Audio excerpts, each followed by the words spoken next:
Man, this red pill got a lot of you dudes quite literally brainwashed. And I know this because of a few comments I got on my last video. And I got a lot of love on that video from a lot of dudes who went down a similar path, but there were a lot of cats who had issues. And they were a lot of the same issues. And that got me thinking. Maybe the problem isn't just the critics. Maybe the problem is how this whole red pill mindset is setting up dudes for failure and they don't even realize it.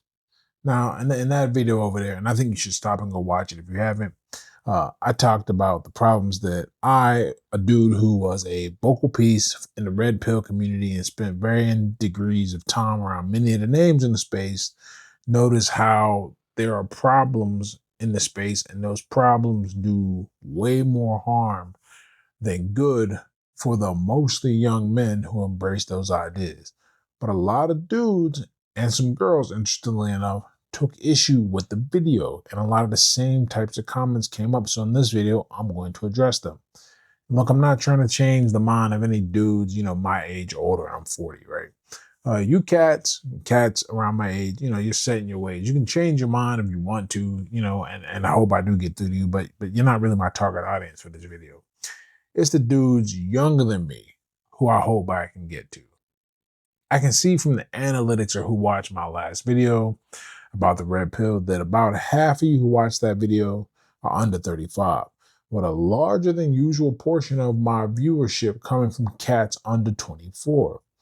Y'all the ones who need to understand what you're messing with before you adopt a worldview that will lead to a series of problems that will put you in a position of bitterness, regret, and loneliness. But before we jump in, I gotta address the pedants and nitpickers in the room. I'm not talking about the idea of being red pilled about politics or health or anything other than the relationships between men and women. I know how you can use the red pill term and be red pilled about anything, but I ain't talking about that. And I think y'all cats knew that anyway. So before you pipe your fingers up to argue that the red pill isn't just about dating and I'm only talking about the PUA side of things, you can miss me with that. I made it clear in the other video that I thought the self-improvement aspect of the red pill was a huge plus.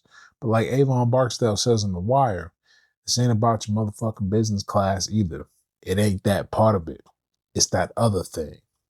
In fact, this is one of the biggest problems with what the red pill has become. It's caught in a bad case of the No True Scotsman fallacy. Whenever someone points out something labeled as red pill that exposes flaws or contradictions, defenders of it just say, oh, well, that's not the real red pill. This is what the red pill truly is. So no matter how many problems you point out, they just redefine what counts as the red pill to get around being criticized. I got a lot of dudes telling me that the red pill is just understanding the truth about male and female sexual dynamics and moving accordingly to protect yourself. See, even most of the commenters got what part I was talking about and at least framed their criticisms accordingly. But here's the beef I have with that line of thinking. See, with that line of thinking, confirmation bias is a real son of a bitch. You only start looking for the information when you take that stance that confirms your feelings and emotions about women. That's a problem when you're coming into the red pill space because nobody finds this place when they are in a happy place. So you end up only picking up things that agree with your angry ass perspective and ignoring anything that doesn't agree with it.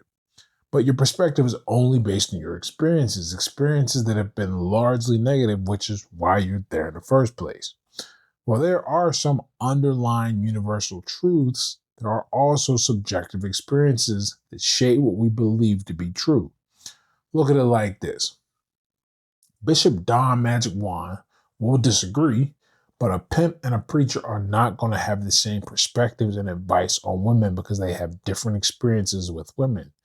And if you ain't trying to be a pimp or have that type of relationship that a pimp has, you probably don't want to listen to his advice on women. Likewise, if you don't want the type of woman that a preacher has, you don't want to listen to anything he says either. This ain't got anything to do with the quality or quantity of the women around either one of those cats. This is about the experiences they've had that have led them to their worldview. I'm the first to admit that if your goal is to catch a bunch of bodies, following the red pill will lead you directly to that end. And it will do it extremely well. And that's because it was constructed by dudes who were looking to solve that problem. You rarely meet a guy, red pill otherwise, who says something along the lines of, man, these girls just keep giving it up, but I can't get them to commit, man. What's wrong with me? Dudes don't really think like that. That ain't our problem. Yeah, and now there's men's relationship advice out there, but that stuff is not only far less popular, but I hesitate to even put it under the red pill category because if you follow any piece of red pill concept or content dealing with women to its natural conclusion in the 21st century, whether it be spin plates, MGTOW, or sleep with a bunch of women before you know which one is worth it, you end up in a situation of just optimizing for a low commitment, low effort nut, not a relationship. And I know this is just my opinion, but I think most dudes actually want a relationship, not just sex. Because sex is as easy to get as a cash app. I see chicks literally advertising sex for sale, and you ain't got to be a baller to afford some of these prices. But a lot of dudes have too much pride to pay for it because they know that even if they're paying for it, either way, the product is way cheaper when anyone can get it, even if she regularly gives it up for low quality dudes. Another criticism I got on that video was that the red pill was just something called apraxiology. For those who don't know, because that's not a term you hear every day, praxeology is just a fancy GRE level word from philosophy used to describe a system or framework for understanding human action. Basically, a way of breaking down why people do what they do, usually in some logical or structured way. It's not supposed to tell people how to behave, it just explains why they do what they do. This part isn't wrong, but it's an incomplete cop-out. And any of you guys I still have listening who have found yourselves parroting this, listen up. No one just observes human action and behavior without trying to optimize it for their own purposes. Economics, game theory, and psychologies are all praxeologies, and the study of those disciplines motivates our actions to reach the goals we want, whether that's to make money, win a game, or decrease crime. Yes, the disciplines themselves are amoral, neither good or bad, but their morality isn't my argument. My problem with just saying it's a collection of data on human nature does not account for the humans you're dealing with. In my Street Smarts video, I talked about how the worst of human nature can manifest itself in any environment. But some environments have more bad stuff than good. If you spent your whole life in jail, all your observations about human nature are going to be based on dealing with convicts. This doesn't mean that people who haven't been to jail are fundamentally different than people who haven't. It's just their environment made them respond and play a role of different rules to get what they want and to survive.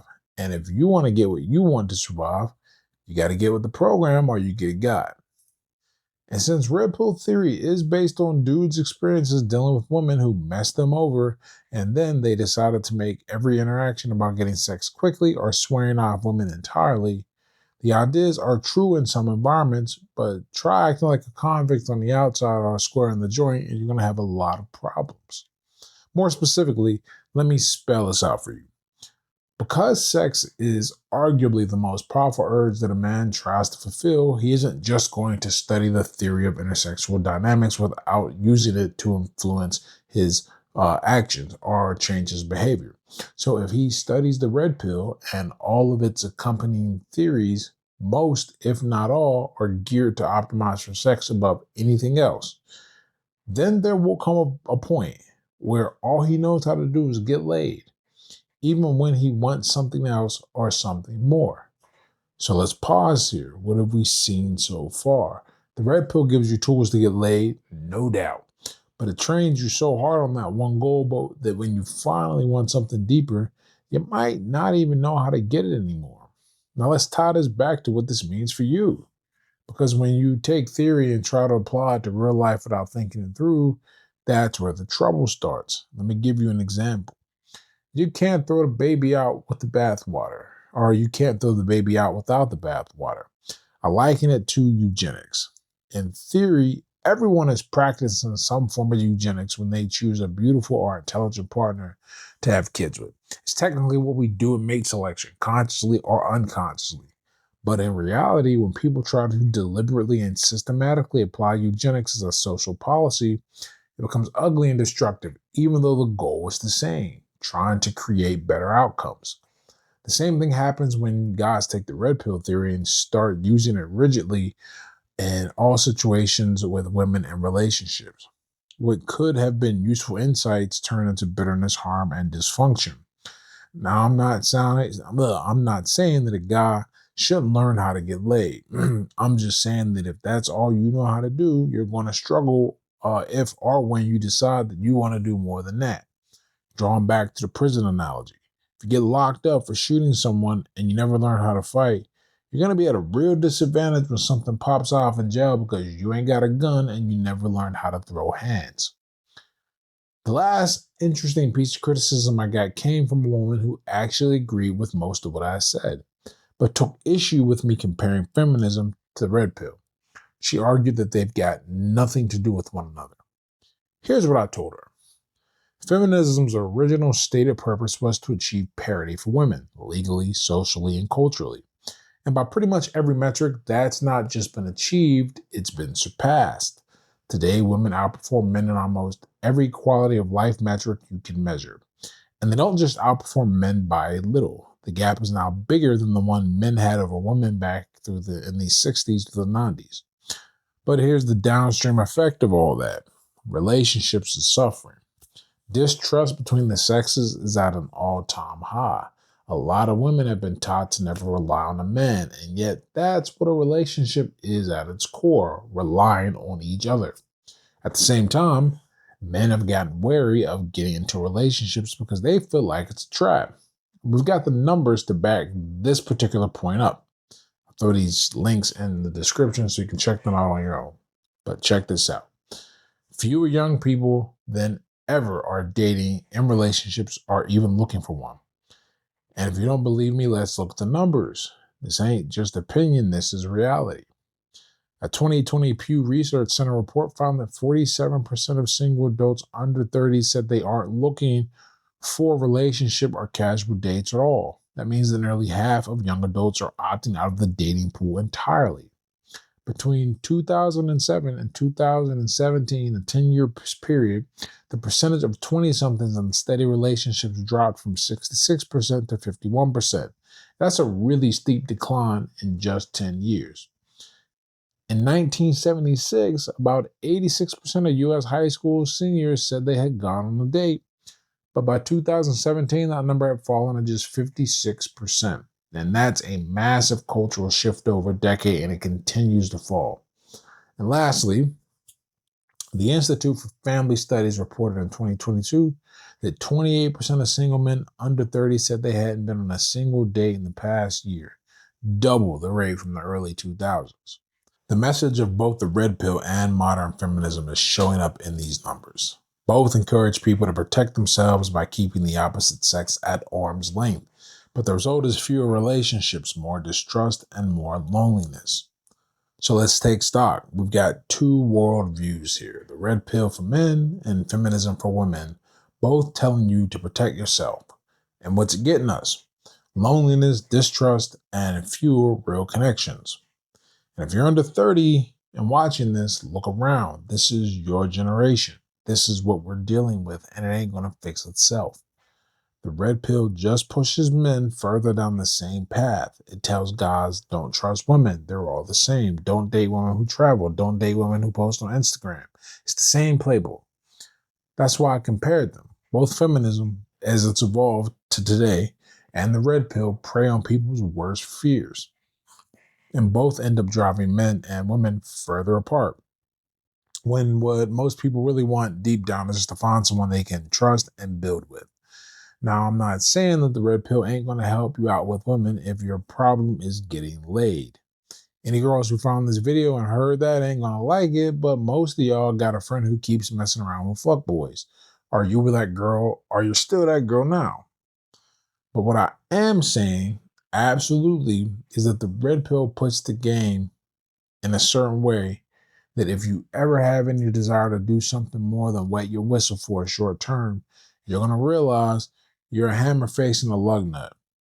A lot of young dudes don't realize this, And there's a lot of guys in the comments in my last video trying to warn them. If you're watching this and you feel called out, that's a good thing. That means that you can still at least think for yourself. This isn't about shaming you. It's about giving you the chance to choose something better for your future. But for real though, it's all good. You do what you want to do at the end of the day. I'm just trying to warn cats that when you move one way for so long, it's going to be real hard to switch to another way of thinking. Just like squares in jail or dudes who've been down too long, trying to reintegrate is hard to switch out when you've moved one way for so long. So if you've been watching this and thinking, damn, maybe I've been caught up in this mindset, now is your chance to see how the system works, whether it's red pill or the law, and how to keep it from working against you when you're not paying attention. And speaking of jail, criminal activity, and dudes trying to reintegrate, you should watch this video right here about how the law will screw you over if they need to accomplish their mission. In that video, I tell the story of the murder of my friend that intentionally went unsolved because the FBI had a bigger case. It might seem unrelated, but it's the same lesson. When you let the wrong people control the game, you're the one who pays. Hit that video and see for yourself how the game is rigged.